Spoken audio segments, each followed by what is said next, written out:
যারা জুলুম করতেছে, মুসলমানদের মেরে শেষ করতেছে, ভারত তাদেরকে সহযোগিতা করার জন্য ইসরায়েল সৈন্যবাহিনী পাঠিয়েছে। তবে ভারতও জেনেছে যে মুসলমানরা কিন্তু এই বাংলাদেশের মুসলমান আর আমাদের আধিপত্য মানতে রাজি নয়। এটা তারাও জেনেছে, বুঝতে পেরেছে আমরা ইসরায়েলের পক্ষে সেনাবাহিনী সৈন্য পাঠিয়েছি, আর মুসলমানরা এর বিরুদ্ধে আন্দোলন করতেছে। এটাই হচ্ছে আপনার জিহাদ। এটা কি? এটাই আপনার জিহাদ। যাই হোক সম্মানিত হাজিরিন, ভারত আজ হোক কাল হোক খণ্ড বিখণ্ড হয়ে যাবে, রাসূলুল্লাহর হাদিস।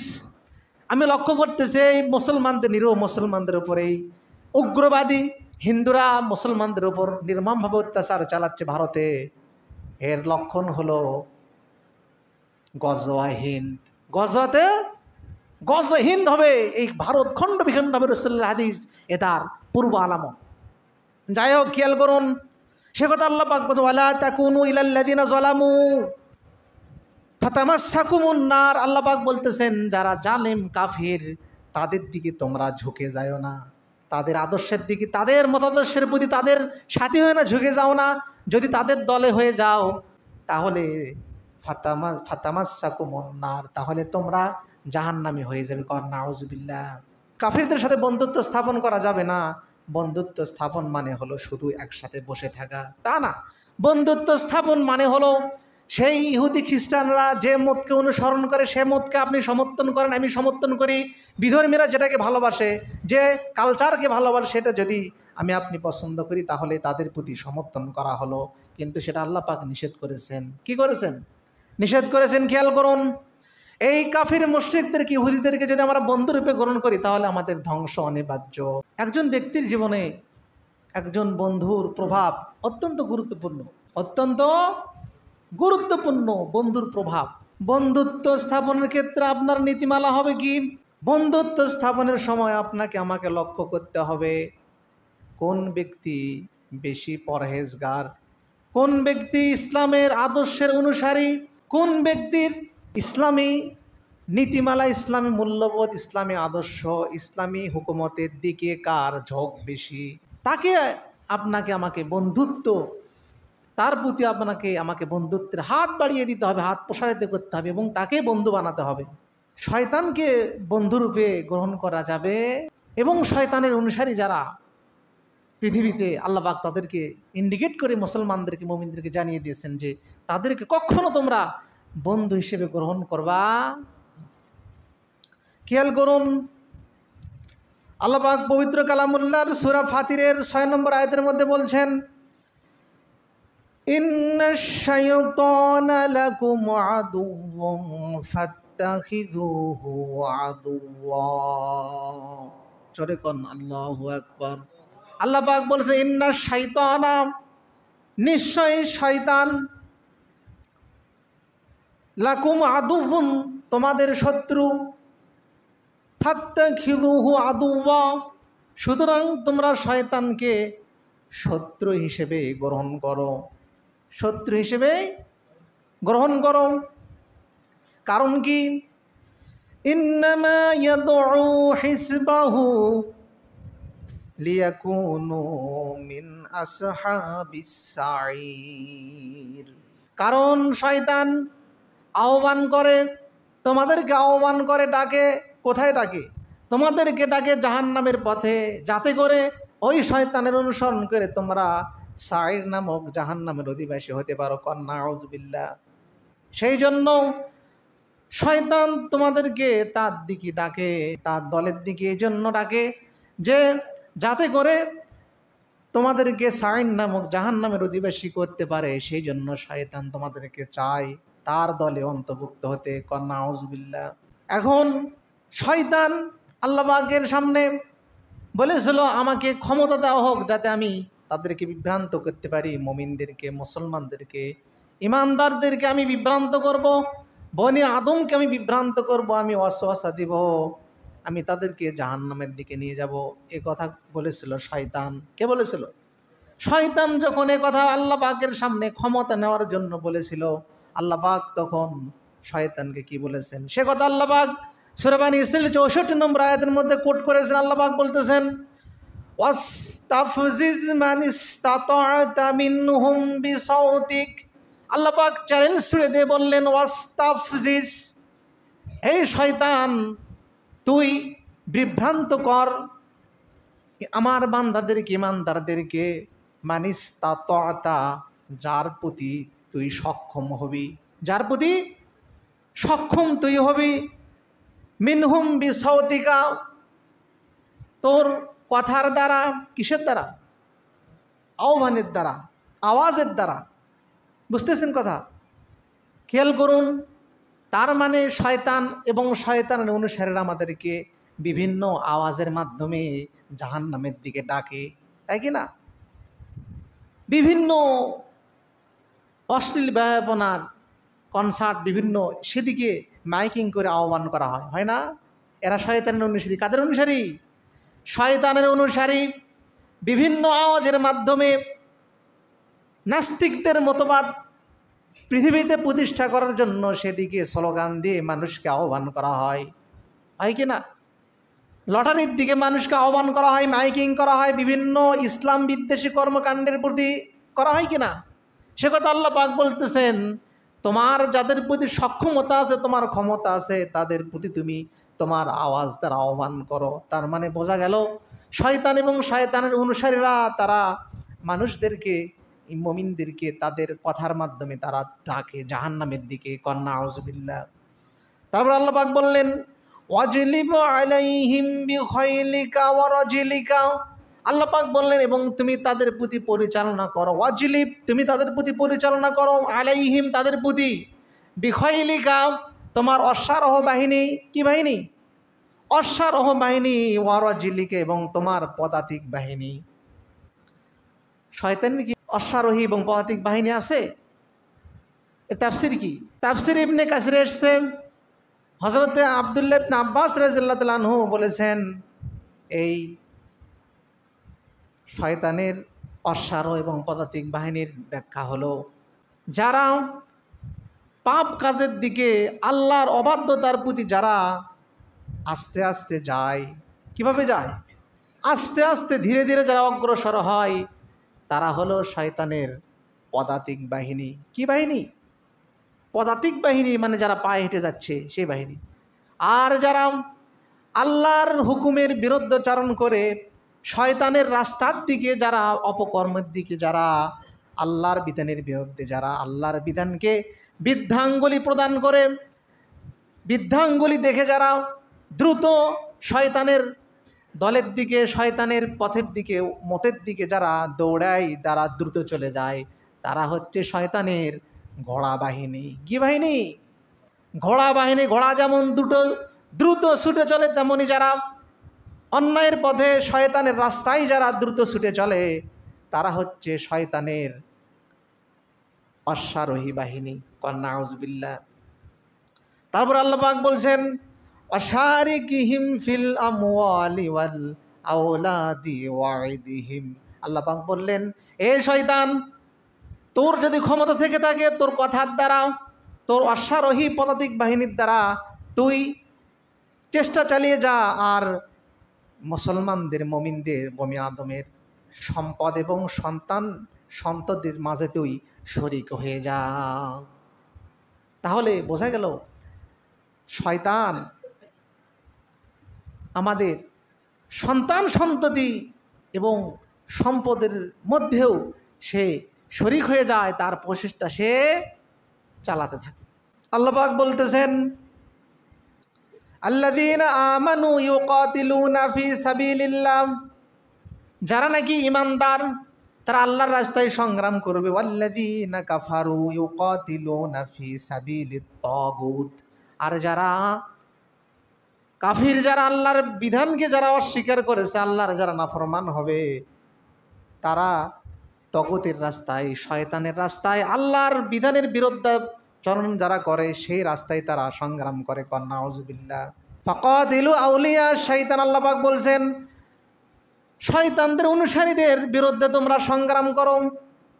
ইন্না কায়দাশ শাইতানি কানা দাঈফা, কারণ শয়তানের চক্রান্ত অত্যন্ত দুর্বল। তার মানে বোঝা গেল দল হয়তো দুটা। কয়টা দল? একটা হচ্ছে শয়তানের দল, একটা হচ্ছে আল্লাহর দল। খেয়াল করুন। কিন্তু আমরা বন্ধুত্ব স্থাপনের ক্ষেত্রে মন গড়া আমাদের যে অভ্যাস, সেটাই আমরা গ্রহণ করেছি, তাই কি না? যাকে তাকে বন্ধু বানানো যাবে না। আল্লাহ পাক বন্ধুত্ব স্থাপনের ক্ষেত্রে নীতিমালা আল্লাহ পাক প্রমাণ করে দিচ্ছেন। বন্ধুত্বের নীতিমালার কথা আল্লাহ পাক সূরা আলে ইমরান 28 নম্বর আয়াতে বলতেছেন, লা ইয়াত্তাখিযিল মুমিনুনাল কাফিরিনা আউলিয়া মিন দুনিল মুমিনিন। আল্লাহ পাক বলতেছেন, আর লা ইয়াত্তাখিযিল মুমিনুনাল কাফিরিনা আউলিয়া, মুসলমানরা কাফিরদেরকে বন্ধুরূপে গ্রহণ করবে না। মিন দুনিল মুমিনিন, কেবলমাত্র তারা বন্ধুত্ব স্থাপন করবে মুমিনদেরকে। কাদেরকে? মুমিনদেরকে বন্ধু বানাবে। ওমাইয়াফআল যালিকা, আল্লাহ পাক বলতেছেন, ঈমানদারকে বাদ দিয়ে যারা কাফিরদেরকে বন্ধুরূপে গ্রহণ করবে, ফালাইসা মিনাল্লাহি শাইউন, ফালাইসা মিনাল্লাহি ফি শাইইন, তাহলে আল্লাহ তাআলার সাথে তার কোনো সম্পর্ক থাকবে না। খারাপ লাগতেছে আপনাদের? কার কথা? আল্লাহ পাকের কথা। আল্লাহ পাক বলতেছেন, কাফিরদেরকে যারা বন্ধুরূপে গ্রহণ করবে, আল্লাহর সাথে তাদের কোনো সম্পর্ক থাকবে না। তারপর আল্লাহ পাক আবার বলতেছে, ইল্লা আন তাত্তাকু মিনহুম তুকা, কিন্তু যদি তোমরা তোমাদের কোনো ক্ষতির আশঙ্কা করো। কিসের আশঙ্কা করো? ক্ষতির জন্য যদি কোনো আশঙ্কা থেকে থাকে, যেমন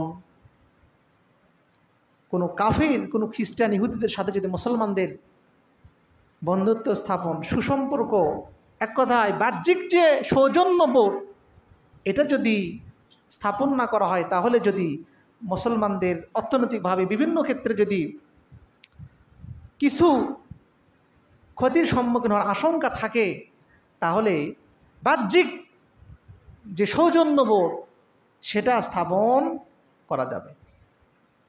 আমরা বিভিন্ন সময় আমরা অমুসলিমদের সাথে বন্ধুত্ব স্থাপন করি না?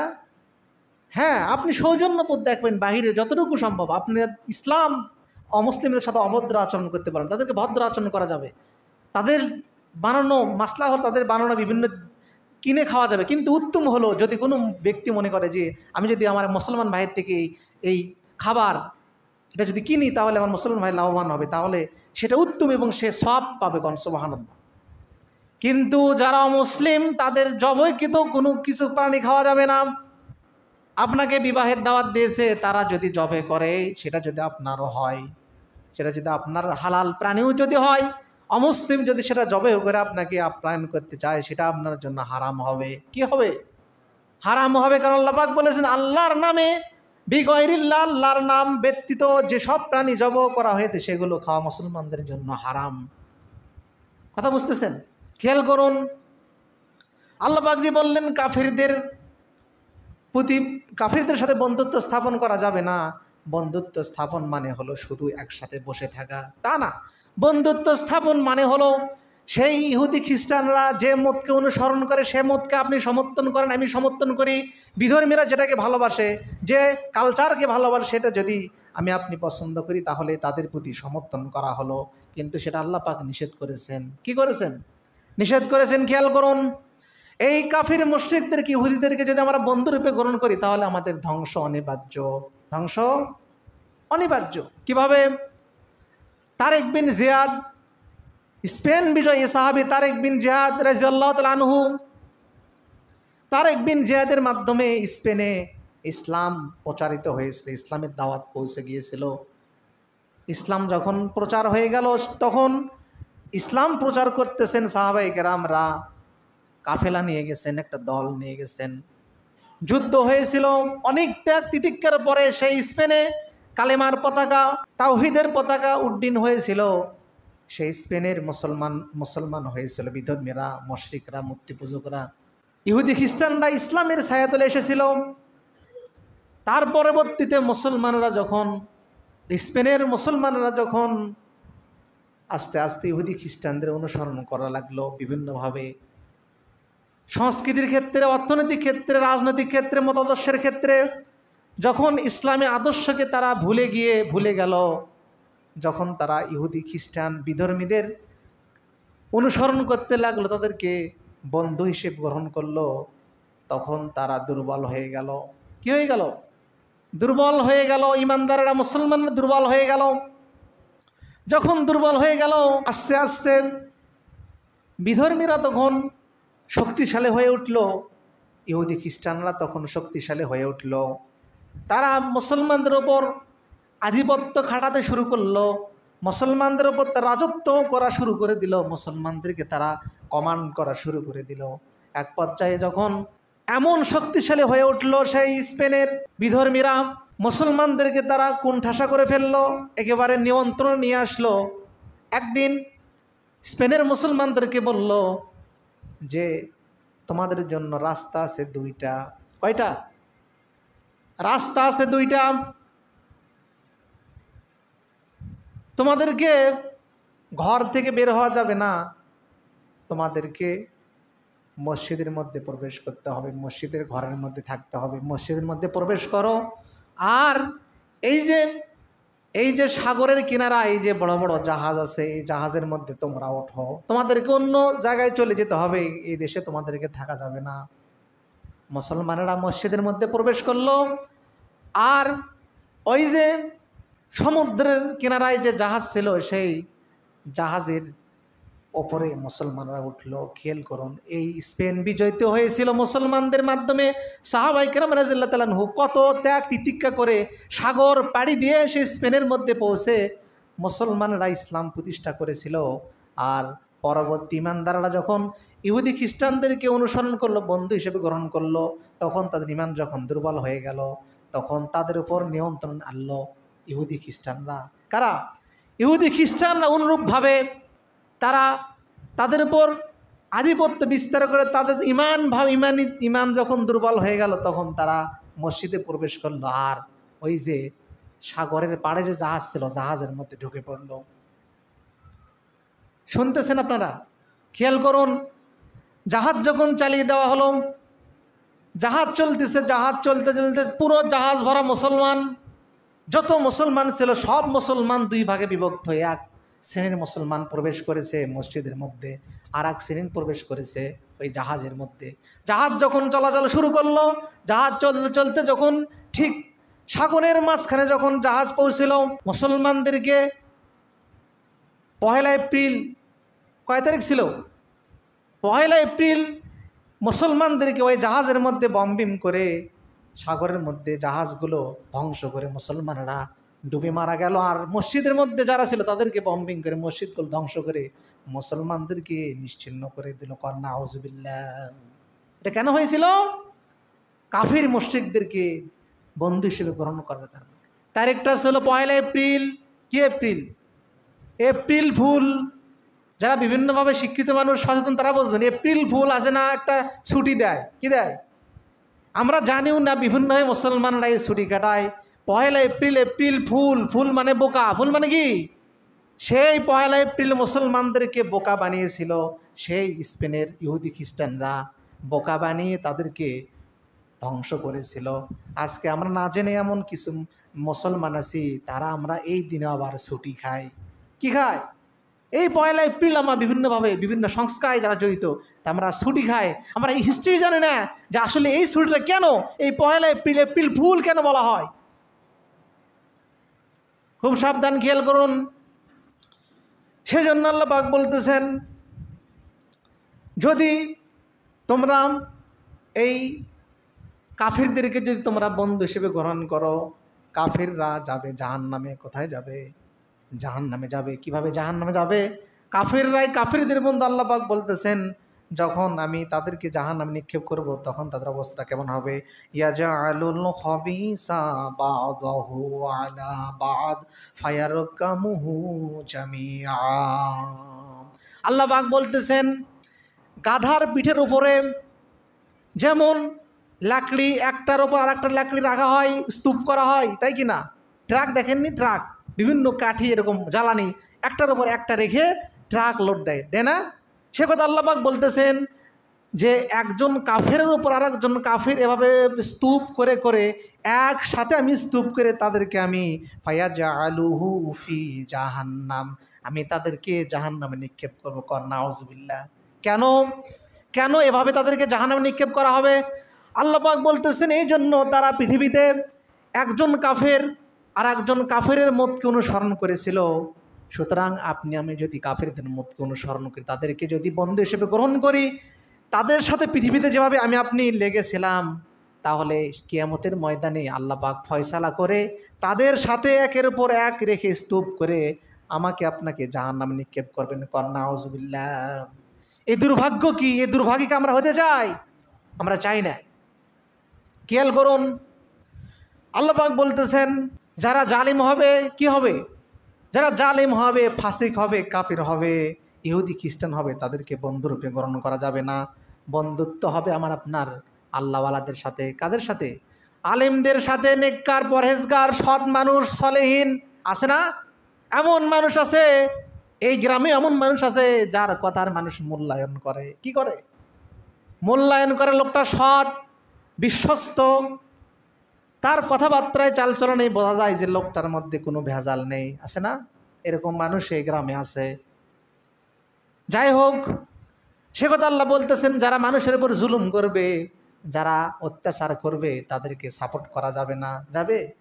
আমরা বাংলাদেশ থেকে আমরা মুসলমানেরা বিভিন্নভাবে আমরা মিছিল করে, আমরা র্যালি করে সারা দুনিয়াতে আমরা দেখিয়েছি।